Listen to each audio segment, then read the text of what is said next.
உங்களோட kidney function வந்து சுலபமாக ஒரு ரத்த டெஸ்ட் மூலியமாக நீங்கள் வந்து எப்போனாலும் பரிசோதனை பண்ணி உங்களால் கண்டுபிடிச்சிக்க முடியும். ஸ்டேஜ் 3 இருக்கும்போது சுலபமாக ஸ்டேஜ் 2 ஸ்டேஜ் 1 அந்த மாதிரி இம்ப்ரூவ்மெண்ட் கண்டிப்பாக கொண்டு வர முடியும். இதோட விவரம் நீங்கள் தெரிஞ்சுக்கிட்டீங்க அப்படின்னா அந்த நோய் முத்துறதுக்கு உண்டான வாய்ப்புகளை தடுக்கிறதுக்கு உங்ககிட்டயே வந்து ஒரு நல்ல வாய்ப்பு இருக்குது. ஸ்டேஜ் 4 ஸ்டேஜ் 5 அது வரைக்கும் தயவு செய்து வெயிட் பண்ணாதீங்க. அனைவருக்கும் வணக்கம். நான் உங்கள் டாக்டர் பிரகாஷ்.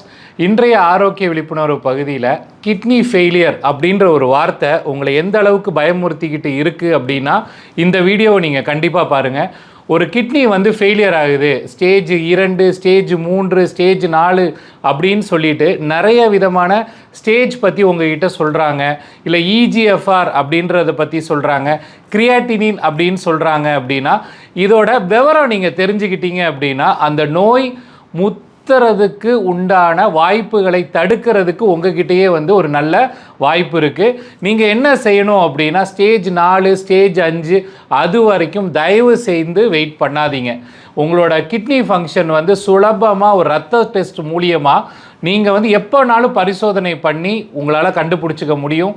ஒரு 40 வயசுக்கு மேலே இருக்கீங்க, இல்லை ஒரு 35 வயசுக்கு மேலே இருக்கீங்கன்னா 6 மாதத்துக்கு ஒரு தடவை இல்லைன்னா ஒரு வருஷத்துக்கு ஒரு தடவையாச்சும் நீங்கள் உங்களோட ரத்த அளவை நீங்கள் கண்டிப்பாக செக் பண்ணியே ஆகணும்.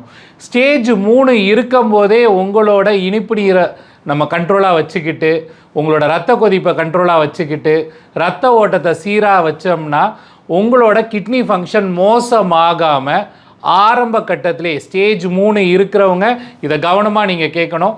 ஸ்டேஜ் 3 இருக்கும்போது சுலபமாக ஸ்டேஜ் 2 ஸ்டேஜ் 1 அந்த மாதிரி இம்ப்ரூவ்மெண்ட் கண்டிப்பாக கொண்டு வர முடியும்.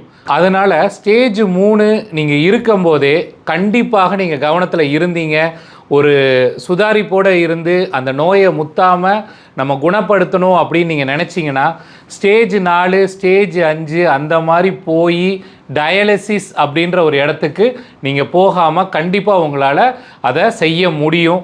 அதனால் ஸ்டேஜ் 3 அப்படின்றது வந்து இஜிஎஃப்ஆர் 30லேருந்து 60க்குள்ளே இருக்கும். அந்த மாதிரி இருக்கும்போதே நீங்கள் உங்களோட டாக்டரை சந்திங்க. எங்களோட ஆலோசனை உங்களுக்கு வேணும்னாலும் நீங்கள் எங்களை காண்டாக்ட் பண்ணி இந்த நம்பரில் அப்பாயின்மெண்ட் ஃபிக்ஸ் பண்ணிவிட்டு நீங்கள் எங்களை வந்து சந்திக்கலாம். நன்றி, வணக்கம்.